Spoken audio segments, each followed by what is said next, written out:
Go ahead. Turn it up. It's the Record Machine Show with your host, Jimmy Howe.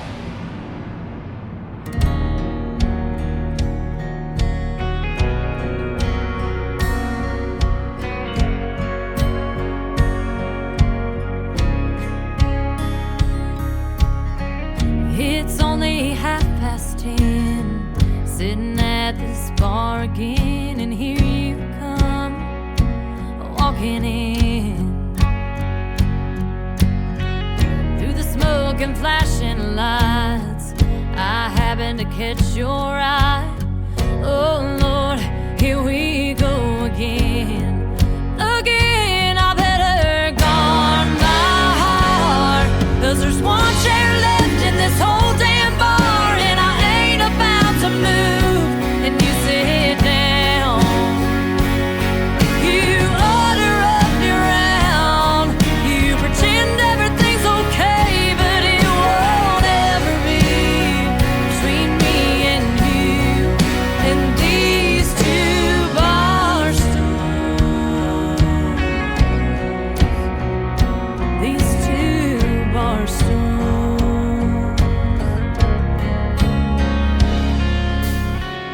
Some things will never change, just like the way you play your game. Like you asking me if I'm here alone. You ought to know by now, this is my side of town. There's no chance in hell of you taking me home.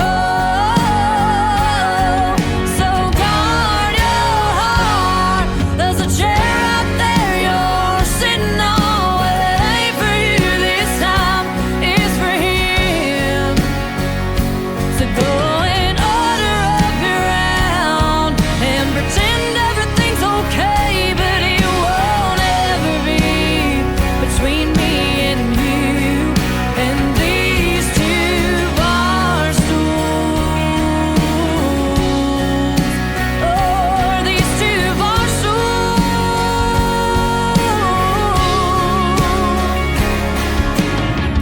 Life looked like a sad country song until the day that he came along and taught me only what real love can. Oh, only what real love can. Yes, he guards my heart, and the one you left so trampled on. He's a living proof there's a real good man. So order up your round and pretend everything's okay, but it won't ever be between me and you and these two bar stools. Oh, these two bar stools.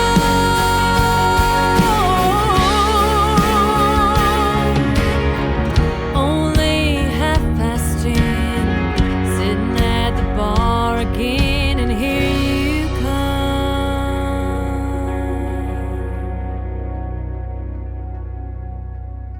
Ladies and gentlemen, please welcome country recording artist Kayla McKinney to the program. How you doing, Kayla? I'm doing good. How are you? I'm doing pretty good. My laptop's giving me a little bit of a fit, and I've got a little bit of laryngitis from singing all weekend. Oh, that stinks. Drink any tea today? No, I usually just try to rest it, for a couple of days, and then usually I'm back to normal. So Okay. Where are you from originally? I'm from Asheville, North Carolina. Oh, nice. I wonder how far that is from where I am. I'm in North Myrtle Beach, South Carolina. Oh, so you're not, you're probably about 3.5, 4 hours. Yeah, not too far. So you live there your whole life, North Carolina? I have in the mountains, yeah. Wow, that's cool. So tell me about your musical background. When did you start getting involved in music? I started getting involved in music from the time that I was little. My parents were both involved in church, and my dad played a little bit of piano, a little bit of guitar, and then my brother started playing guitar. And we didn't start taking it seriously until I was a teenager. And that's when my brother, we realized he had a really good, the gift of being able to play the guitar. And then I had been singing from the time that I was small, but that's when I really started to develop my vocal cords and projecting and all of that. Very cool. Now, I believe every band or artist is influenced by someone. Who are some of your influences? Mine have a wide range. Something just fell outside. It scared me. Windy, and it's been snowing and flurrying here all morning, so there's snowing.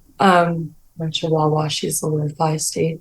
But my influences have been all from Loretta Lynn, Patsy Cline, all the way to Whitney Houston, Celine Dion.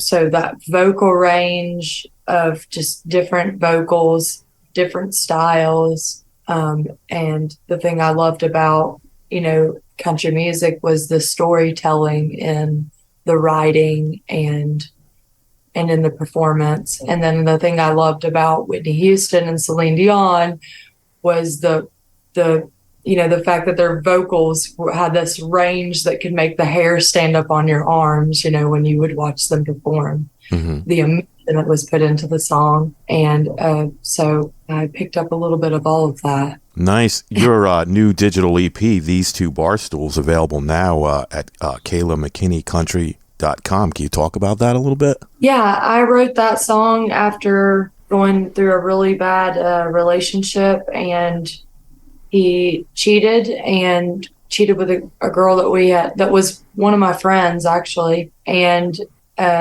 then about 6 months later, I decided not to date and just kind of work on myself and heal. 6 months later, he decides that he's going to come back in the bar. But by that point in time, I had met someone that I was kind of like real guarded, but I was still like trying to get, what's the word? I was trying to analyze him because I didn't trust, because I'd just been cheated on. Mm-hmm. But everything that I'd seen so far had been really good things. He really treated me nice, talked to me kindly, all of those things that were so different from what was in the previous relationship. So in the song, I wanted to encase, being really hurt and betrayed by someone. And I felt like I was doing that with the Barstools. Mm-hmm. His was no longer in my life. The bar stool that was sitting next to me, he assumed the seat next to me was for him, and it wasn't. It was for the new guy that I was dating. It just, they were very symbolic of the place that it took in my life, and that I wasn't just rejecting him. I was calling him out on what he had done, in this, and that I wasn't gonna just believe that all men were bad because he cheated. Right. So this podcast is going to feature that song, and the other song I picked was Bad Boy. Now, you just gave me the story about These Two Barstools. What's the story behind Bad Boy? Bad Boy, I really didn't have a personal story behind Bad Boy other than when I did start dating this fella. He was a Marine, and he was a very, very nice guy. And one of the gentlemen in the audience that had been coming out to my shows regularly, who had kind of become a friend, but it was in a very professional manner. He said, "Well, you're into bad boys, aren't you?" He was trying to kind of figure out what kind of person I liked, and I chuckled a little bit because I thought to myself, well, this person that I'm dating is not really a bad boy. Like, he's not like somebody that comes in and, like, I don't know how to describe.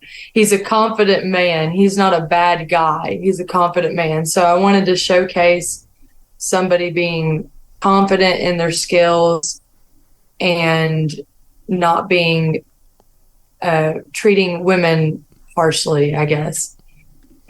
That's how you should say it. Also, there were other things that kind of came into play with writing it. I thought, well, what do women think of when they think of a bad boy? Mm-hmm. And the character of 50 Shades of Grey kind of came into my mind, as far as like sexually, women like this mysterious man that they can't quite figure out. And I think that drives women crazy. And so I decided that I was going to paint a picture of her thought process of, I don't know if I should follow through with this, but you're a mystery enough to kind of lure me in, Mm-hmm. So Yeah, I find that a lot of women are attracted to men that appear to be bad boys. Is that true? I would assume so. I mean, in my experiences, just in past relationships, I had, unfortunately, the guy that I wrote Don't Know Jack about in these Two Barstools, he was very insecure. And I've found that insecure people cheat. Mm-hmm. And they mistreat people. They talk down to them because they're insecure and they're kind of projecting that out on other people. Mm-hmm. But, to be a bad boy, it kind of takes me back to the song, that Tim McGraw's song, I'll show you how a real bad boy can be a real good man, Mm-hmm.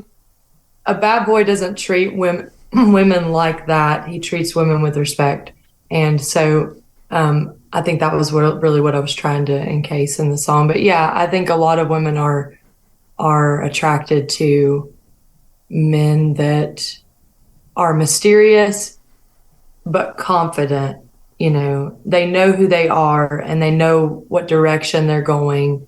They focus on themselves, and if someone happens to come into their life that adds to their life and they can add to theirs, then it's a good thing, but they don't let people change them too. That's a whole nother thing, another aspect of relationships that I really like to showcase. And the last song that I wrote is based on trying to come into a relationship and change that person from the way that they are, Mm-hmm. and from what attracted you to them to begin with, because that's kind of not something that should be done.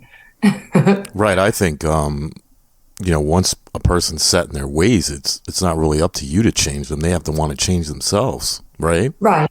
Yeah. And I mean, there's always this thing like changing, maybe changing somebody for the better, maybe, if there's a substance involved, but, or maybe getting healthier. But if somebody comes in and says, hey, you need to, I like redheads, you need to dye your hair red. Wow.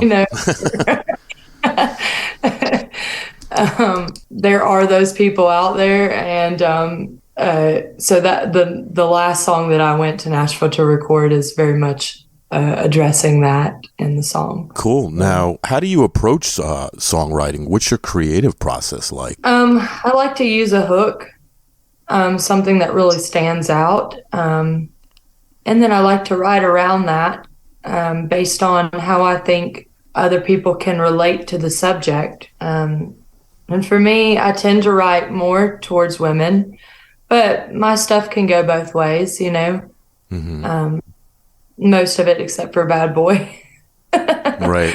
You've written a few songs. Do you have a personal favorite? And if so, why? I think These Two Barstools is still my favorite song because I think it teaches people to have self-preservation. When they have been done wrong, this person is just going to come back in and do these behaviors over and over again. And I think it's important to watch behaviors. It's going to save you a lot of heartache in the end. Mm-hmm. So country music has always been about relationships and stories. And that's the thing that I love about country music the most is you can be a straight shooter in the writing and really try to help others in your writing. That would be a pretty cool song to be featured on the TV show Yellowstone, no? Yeah, absolutely. I would love that to take place. Are you a fan of Yellowstone? I don't know how you knew, but yes, I've binge watched the whole 4 seasons of it. I'm about to move into the other sequels, pre-sequel. 1883 was really good. I just started 1923, and that one seems pretty cool too. Now, Do you have a favorite character on Yellowstone? I would say Beth is one of my favorite characters. Some people don't like how abrasive she is. Some people say that she's very promiscuous, but I would have to disagree with that. I think that she sees people for who they are and for what they are, and she's very skeptical and she watches behaviors. I'm not saying she's perfect. I've seen her do a few things where I'm like, ooh, that's not a good idea there, but I think that she was wounded from the time that she was young, and she projects that out, and she has her own battles that she struggles like very many people do, and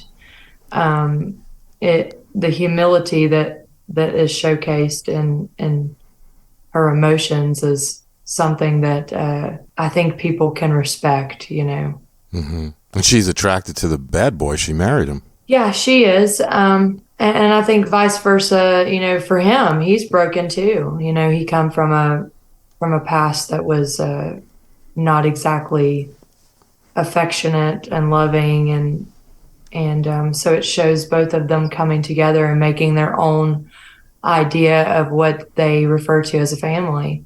Mm-hmm. And pushing everything else out of that, kind of keeping that sacred, which I really like. I like that, they didn't make it about the whole wedding, like the big, making it all about how the pictures look and all of that stuff. They made it merely about them, even when they got married, and about what it should be about, So. Yeah, I think those two are the best characters on the show. A buddy of mine, he can't stand Beth, and I think the reason why is because she would call him out on his bullshit. Yeah, it's I think it was what John Dutton said. She speaks male language, and some people would disagree with that. But I have a nursing psychology background as well, and I like to listen to what people say. And that tells me a lot about how their emotions are and how their thought process is, And I haven't quite had enough coffee today, as you can tell.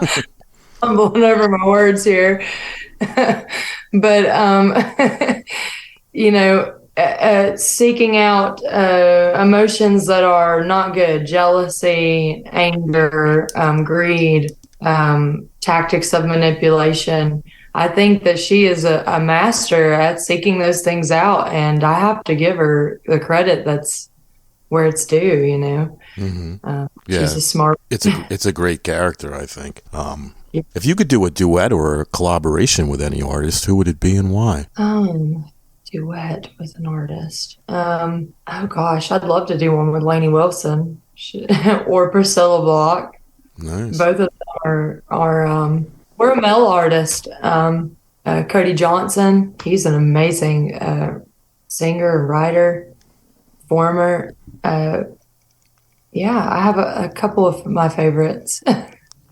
Very cool. Now, what is it about music that makes you feel passionate? I think that music kept me from being isolated in situations where I would have went downhill psychologically. If I would have, before I wrote these two Barstools, I wrote Don't Know Jack, and Don't Know Jack kind of encases the pattern of men that I chose were very demeaning, isolating, and jealous. And for me, music saved me. Getting back into the music scene, making friends, not being alone,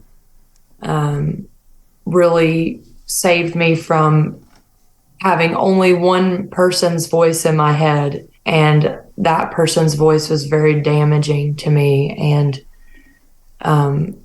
there were a lot of verbal abuse I endured, and I'm not a victim. I don't view myself as a victim. I now know that this person had issues, and I hope and pray that they've gotten help for their issues. It's probably a learned behavior that was passed down from generation to generation.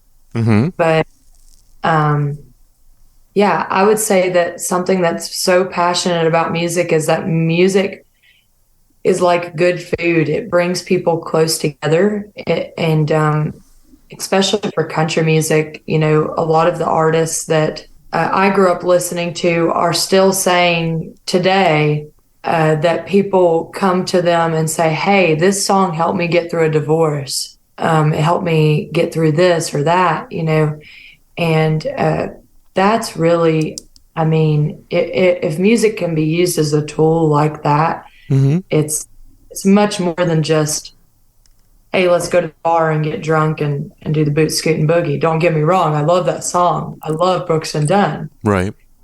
If there's songs that are deeper than that, that can save lives and bring people out of something where they're really, really low down, then that's an amazing thing to be able to do as a songwriter and a performer. Yeah, I'm sure you get a lot of people comment on these two bar stools, right? These two bar stools, yeah. The women, I'm like, y'all putting up with a cheater? Nope. They can relate to that song, I bet, right? Men and women, I think, can relate to that song. Not everybody turns around and goes and cheat. Cheating is something that, like I said, an insecure person does. So, and you meet somebody that's really confident, they're not going to go running around and looking for something else all of the time to fulfill all of their needs, And it's usually the ones that accuse other people of cheating are the ones that are actually doing it. Absolutely. Right? Yeah. Yes, I went through that. I mean, I remember when I was in my 20s, I was engaged to somebody, and she used to try to accuse me of it all the time, and then I found out she was the one that was doing it. And I thank God I never followed through with the wedding, and finally met somebody that I'm compatible with and I love, and I wouldn't think about wanting to be with anybody else except for her. Exactly. Yeah. There's this thing that I think is interesting in psychology. It's they also come off when they are cheating, they come out as very angry. So you'll come home and they'll be like slamming doors and just putting you down, all of these things that come along with how they feel about themselves based on the behavior that they have done. It's called repressed guilt. Wow. And it comes from anger. So I always thought that was interesting as well. So now, are you a full-time musician or do you do therapy as well? I have a nursing background, and I do not do nursing anymore. I songwrite and I do music full-time. Wow. But I found that had been very helpful in the way that I manage people, talk to people, and relate to them in songwriting. I found that my psych nursing background particularly was very helpful in that. My wife has a degree in psychology, but she's never practiced it before. She works in the medical field. When we lived in Jersey, she had a job as an office manager. And the degree helped a lot because you have to know how to talk to people, especially when you're dealing with a lot of drama. Some adults, they behave like children. It's like babysitting. Yeah. But like you said, you have to know how to talk to people, right? So like, she's very soft-spoken, and she knows how to make people feel at ease, you know what I mean? And even though she didn't do that for a living, she didn't apply that degree for her occupation, I guess it's panning out for her in this career. That's right. You can help the people around you become the best version of themselves. Yeah, I totally agree with that. Now, do you have any hobbies outside of music that you like to do? I like to work out, take my dog for a walk, like that. I'm kind of introverted, believe it or not. I get on stage and everybody's like, whoa, this is a whole nother person, because I'm like, here I am. I'm finally out of the house. Yeah. That's cool. Now, I like to read books, stuff like that. Mm-hmm. Do you like to go to other people's shows? When I can get out of the house, I do. For the most part, during the weekends, I'm mostly busy, or I'm healing from, writing and recording and advertising, and so I only have a little bit of voice to go around, so I try to utilize it when I am working. But occasionally I will get out of the house and go see other artists. Cool. Now, what are your plans for the rest of 2023? To play as much music as I can, to write as much, record as much as I can. I'm going to write, but I'm only going to record my best stuff, and that's usually how that goes. But yeah, just get my name out there and grow as an artist and get to know people. Now, anyone interested in purchasing your music or following you on social media can certainly do so by going to KaylaMcKinneyCountry.com, correct? Yes. Mm-hmm. Or, like Instagram, all they got to do is type in Kayla McKinney Country. Same for TikTok, Kayla McKinney Country, and Pandora, and Facebook. Sorry, excuse me. But I am on Pandora, Spotify, Apple Music, all of those things, just under my name, Kayla McKinney, not Kayla McKinney Country. So cool. Now, is there anything you'd like to mention that we didn't talk about today? I do have a club. It's KaylaMcKinneyCountry.com/club, and you can subscribe to that to get stuff before everyone else. That's as soon as I go record a song, you're going to be the first one that hears it before it's streamed. First one to see album covers, pictures before they're released, background, backstage stuff that's occurring. Some of the writing process, all kinds of cool stuff that if people want to see behind the scenes or get a head start on what's out there, then they can certainly join the club. And that helps me out as an artist as well, funding this whole process because it is expensive to be a musician. It's sure. like, buy one thing, something else breaks, I hear you. The audience is a big part of helping to help songwriters and artists fund their projects and keep the art coming. Now, have you ever heard of Lady Redneck, Stephanie Lee? I have not. She's a country music artist too. I've had her on the show a couple of times. What she does is she does live performances on Facebook, and a lot of her fans, they donate money. It's basically her music is crowdfunded. Like they pay for her singles to be released and stuff like that. I think that's pretty cool. It is. It's extremely cool because now the music industry has definitely shifted. We used to have record labels that were making their money back off of record sales in the store. Now streaming, they're not able to make that money back like they were in the store and album sales. And so the record labels are not signing as many artists due to that. The money's just not there, which makes sense. So a lot of where you're getting your funding is from the audience members themselves. I remember Jody Messina coming back out and saying, hey, if y'all want me to record another album, y'all going to have to help me out, Right. And so even big artists were coming out and saying, hey, the music industry is shifting. And so how can we keep country music alive and keep it coming out? And so, yeah, there's those solutions to those things. Yeah. During COVID, she was live a couple of times a week, and she would do like piano or acoustic sets like that, and her fans would donate money, and she puts out a single, I believe, like every 3 or 4 months, and it's crowdfunded the whole time. She actually teaches a course for artists who aren't familiar on how to do that, and I think she does it for free. Nice. I'll definitely have to check that out. Yeah, it's Lady Redneck, Stephanie Lee. Yeah, I mean, every little bit helps, right? Yeah, definitely. I mean, because you're sitting down, you're writing. It may take me 3 days to write a song. And I'm over eating peanut butter and jelly. Yeah, I hear that. I want to thank you so much for coming on the show today, Kayla. I really enjoyed the conversation. I dig this EP, and I want to wish you the best of luck with it. And I'm looking forward to hearing some more great music from you in the coming year. Thank you so much, James. Thank you so much for chatting with me. And anytime, you just let me know, and I'll hop on here and chat anytime. Yeah, let's stay in touch. And when you have something new coming out, I'd love to have you back on, all right? Sounds good. Thank you so much. All right. Well, I hope you feel better, all right? Get some rest. Thanks. You too. All right, bye-bye. Bye.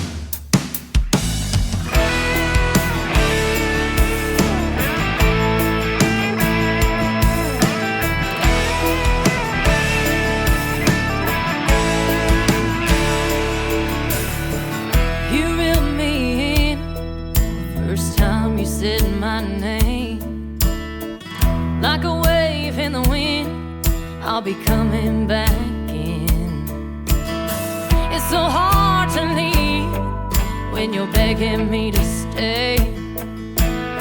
You're no good for me, but I kinda like it that way. You're a bad boy, oh, you're looking at me that way. Oh, it's sad, boy, can't get you off my mind, not a day. Oh, always leads to under the sheets. Oh, take it easy on me, I've got it bad, so bad for a bad boy.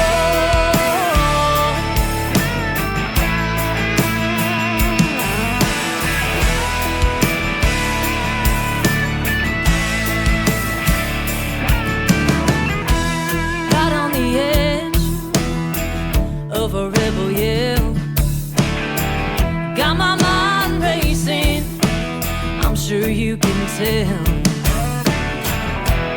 Here in the dark, you whisper in my ear, there's no place I'd rather be, but how you feel is so unclear. You're a bad boy, oh, you're looking at me that way. Oh, it's sad, boy, can't get you off my mind, not a day. Oh, always leads to under the sheets. Oh, take it easy on me, I've got it bad, so bad for a bad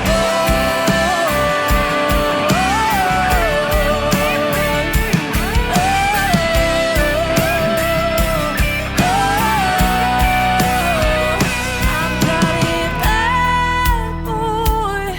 With you looking at me that way. Oh, it's sad, boy, can't get you off my mind, not a day. Always leads to under the sheets. Oh, take it easy on me, I've got it bad, so bad. I've got it bad, boy. Oh, you're looking at me that way. Oh, it's sad, boy, can't get you off my mind, not a day. Oh, always leads to under the sheets. Oh, take it easy on me, I've got it bad, so bad for a bad boy.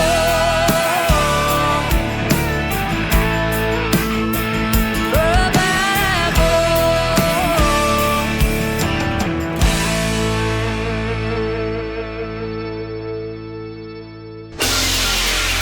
The Record Machine Show is a weekly radio podcast produced by Jimmy Howell Productions. All rights reserved. For information regarding distribution or adding this podcast to your website, please visit our contact page at therecordmachineshow.com to submit your request. Thanks for listening. See you next time on The Record Machine Show. The Record Machine Show.